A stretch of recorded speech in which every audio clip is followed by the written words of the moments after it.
কি করে একটা ব্লু নেটওয়ার্কের প্ল্যান আমরা করে ফেলতে পারি সেটা আমাদের দ্রুততম সময়ের মধ্যে করার দরকার। ঢাকা দক্ষিণ সিটি কর্পোরেশন, উত্তর সিটি কর্পোরেশন, রাজুক তারা যদি একসাথে হয়ে 1 কিলোমিটার বা 2 কিলোমিটার করে করে কমিউনিটিকে দিয়ে দেয়, তারা পিছন থেকে কারিগরি সাহায্য দেয়, তাহলে আমাদের টাকারও সাশ্রয় হয়, সময়েরও সাশ্রয় হয়, কাজটা শুরু করা যায়। ভরাট হওয়াটা রোধ করা আপনার কাজ। আপনি রোধের চেষ্টাটুকুন করেন, চেষ্টা করে যদি ব্যর্থ হন তখন তো বলা যাবে যে চেষ্টা করেছিলাম তাও পারিনি, কিন্তু আমি চেষ্টাই করি না তারপরে আমি বলি ওরা ভরাট করে ফেলছে, ওরা দখল করে ফেলছে, এটা কিন্তু কোনো গ্রহণযোগ্য যুক্তি আর হবে না। এবং আরেকটা হচ্ছে যে আপনার ড্যাপের সাথে সামঞ্জস্য, আপনার আইনের সাথে সামঞ্জস্য করে ড্যাপের জলাশয়গুলোকে চিহ্নিত করতে হবে। এভাবে করে লিগালাইজ করে দেওয়ার যে একটা কালচার, সেটার আসলে আর সুযোগ নেই। তাহলে আর কিসের সংস্কার, তাহলে আর কিসের পরিবর্তন? লিভেবল ঢাকা নামে আসলে আমাদের বাসযোগ্য ঢাকা। এখন আপনারা যদি মনে করেন যে 53 বছরে যেটাকে আমরা পরিকল্পিত উপায়ে, অপরিকল্পিত উপায়ে আইনের প্রয়োগ না করে একেবারে অবসবাসযোগ্য করে দিয়েছি, সেটাকে বাসযোগ্য করাটা সহজ বা এই 1, 2, 3, 4 বছরের 5 বছরের সম্ভব, তা কিন্তু আমি কোনোভাবেই মনে করছি না। কিন্তু আপনারা যে সময়সীমা দিয়েছে তাতে দেখা যাচ্ছে যে আপনারা 2025 বলেছেন, তার মানে হচ্ছে কাজটা কিন্তু সহসাও শুরু হচ্ছে না। 2025 পর্যন্ত আমাদেরকে আবার বসে থাকতে হবে, এর মধ্যে কিন্তু আরো অনেক বেশি ক্ষতি আমাদের হয়ে যাবে। কিছু কাজ আশু করাটা জরুরি।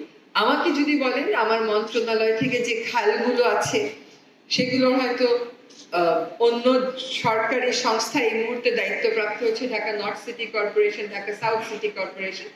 ঢাকা নর্থ সিটি কর্পোরেশনের প্রতিনিধি এখানে আছেন, তার কাছে অনুরোধ থাকবে যে আমরা আমাদের মন্ত্রণালয় থেকে একটা উদ্যোগ নেব, সেখানে আপনারা আসবেন, রাজুক আসবে, যারা ঢাকার খাল নিয়ে দীর্ঘদিন গবেষণা করেছেন, ঢাকার জেলা প্রশাসক, তাদেরকেও আমরা আমন্ত্রণ জানাবো।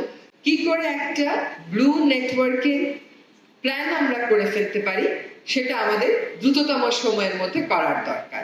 এই প্ল্যান করতে 3 থেকে 4 মাসের বেশি সময় লাগা উচিত না।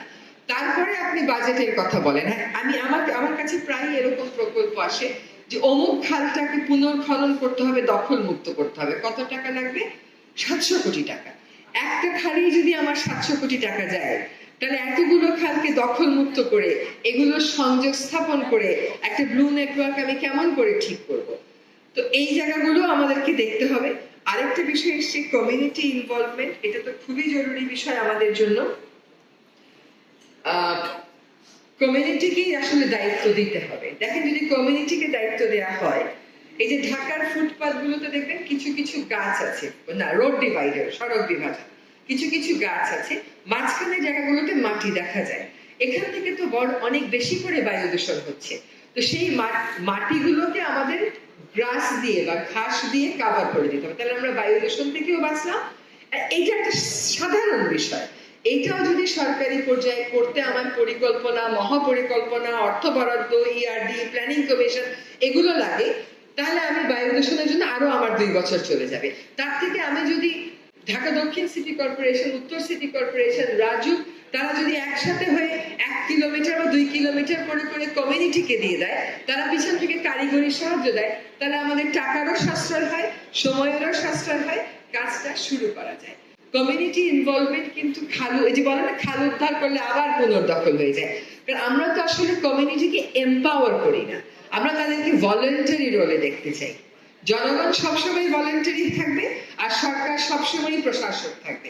সরকার প্রশাসক হোক, কিন্তু সারাক্ষণ লোকবল নেই এই অভিযোগ না করে কমিউনিটিকে আসলে ক্ষমতায়িত করাটা জরুরি হয়ে পড়েছে, এবং সেটার দিকেও আমরা এগোচ্ছি। অন্তত ঢাকা শহরের এই ব্লু নেটওয়ার্কের ক্ষেত্রে তো আমরা অবশ্যই কমিউনিটি ইনভলভমেন্ট, এম্পাওয়ারমেন্টের বেসিসে রাখবো। এখানে একজন একটা কথা বলেছেন,